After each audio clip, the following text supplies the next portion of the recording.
Good morning. Today we begin with a story that has sent shockwaves through both the local community and the nation at large. On January 6, 2026, news broke of a serious act of vandalism at Vice President J.D. Vance's Cincinnati home. The event quickly became the focus of national headlines, as details emerged about the nature and timing of the attack. The incident occurred just after midnight on William Howard Taft Drive in East Walnut Hills, a typically peaceful and affluent neighborhood known for its historic homes and quiet streets. Security personnel were alerted by the sudden, unmistakable sound of breaking glass. Within moments, they discovered a deliberate and targeted attack on the property, with evidence of forced entry and significant damage to the home's exterior. Fortunately, Vice President Vance and his family were in Washington, D.C. at the time, attending to official duties. As a result, no one was harmed during the incident, but the sense of violation was deeply felt. The home, meant to be a sanctuary for the vice president and his loved ones, was instead targeted in a brazen act that has shaken the community. Neighbors gathered outside, expressing concern and disbelief, as police and investigators worked late into the night. The U.S. Secret Service, responsible for the vice president's protection, was on high alert. Agents stationed nearby witnessed the event unfold and responded immediately, coordinating with local law enforcement to secure the area and begin their investigation. Their swift action, alongside the Cincinnati police, led to the apprehension of a suspect not far from the scene. The individual was taken into custody without further incident, but questions remain about their motives and intentions. The incident has raised urgent questions about the safety of public officials and the effectiveness of current security measures. News crews quickly arrived, capturing the heightened sense of anxiety and the increased police presence in the area. Law enforcement is now working tirelessly to determine the motive behind the attack and to ensure that those responsible are held fully accountable. Detectives are combing through evidence, reviewing security footage, and interviewing witnesses. The investigation is moving rapidly, with both local and federal agencies involved. The FBI has joined the Cincinnati Police and Secret Service, pooling resources and expertise to piece together exactly what happened and why. This event underscores the real and present threats faced by those in public service and highlights the importance of robust, adaptive security measures. As the investigation continues, the community and the nation waits for answers, hoping for reassurance and a swift resolution. The suspect at the center of this case is William DeFoor, a 26-year-old resident of Hyde Park, a quiet neighborhood in Cincinnati. DeFoor, who had no prior criminal record, was largely unknown to law enforcement before this incident. Neighbors described him as reserved, but nothing in his background suggested he would be involved in such a high-profile crime. DeFoor was arrested shortly after the incident, accused of carrying out a targeted and deliberate attack on the vice president's property. The arrest took place just minutes after the crime, thanks to a rapid response from local police and federal agents who were already monitoring the area. Armed with a hammer, DeFoor smashed 4 large windows at the front of the house, shattering glass and triggering the property's security alarms. The noise and destruction immediately alerted security personnel stationed nearby, who quickly moved to assess the situation. Not stopping there, he then turned his attention to an unmarked federal law enforcement vehicle parked in the driveway. DeFoor broke the vehicle's windows and caused significant damage, escalating the severity of the crime and drawing even more attention from authorities. In a further attempt to cover his tracks, DeFoor tried to disable several security systems around the property. He tampered with cameras and alarm keypads, indicating a level of planning and premeditation, as well as a clear effort to evade detection and delay law enforcement response. Despite the aggressive nature of the attack, DeFoor made no attempt to enter the home or physically harm anyone inside. The destruction, however, was extensive and left the residents and neighbors deeply unsettled, raising concerns about security and safety in the area. When confronted by law enforcement, DeFoor attempted to flee the scene on foot.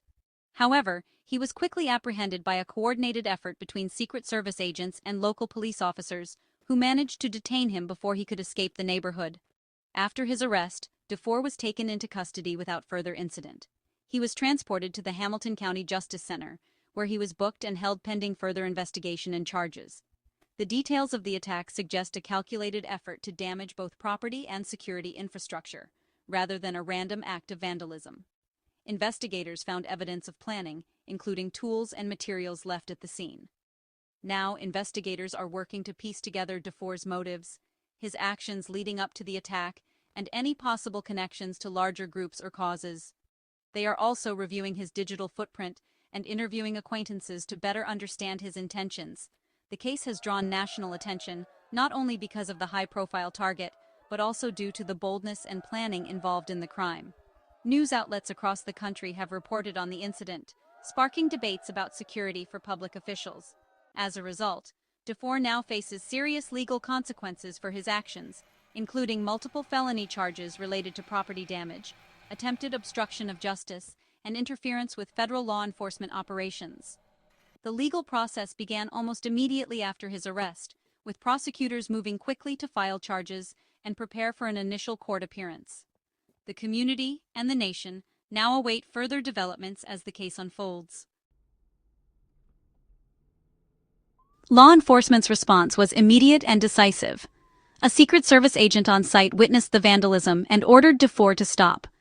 DeFoor ignored the command and attempted to flee, prompting a rapid pursuit. The Cincinnati police quickly joined the effort, demonstrating strong coordination between federal and local agencies. DeFoor was apprehended a short distance from the residence without further resistance. The swift arrest neutralized the threat and allowed investigators to secure the scene. Forensic teams documented the damage and collected evidence, including the hammer used in the attack. The Secret Service is leading the investigation, working closely with local authorities and federal prosecutors. This multi-agency cooperation is crucial for building a strong case. The response highlights the effectiveness of security protocols for high-ranking officials. The damage to Vice President Vance's home was extensive and costly. 4 specialized security windows owned by the U.S. government were destroyed, pushing repair costs above $28,000. The high value of the damage elevates the crime to a federal offense. DeFoor also damaged an unmarked federal law enforcement vehicle and attempted to compromise security systems. These actions targeted not just private property, but critical government assets. The destruction of security infrastructure is a serious concern for investigators. The total cost and scope of the damage underscore the gravity of the incident. This was more than simple vandalism. It was an attack on federal property and security.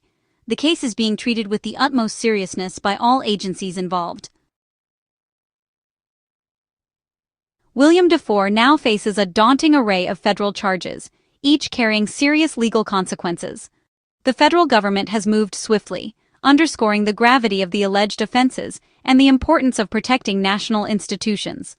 The most serious charge is felony destruction of government property, stemming from damages that authorities estimate to be well over $28,000.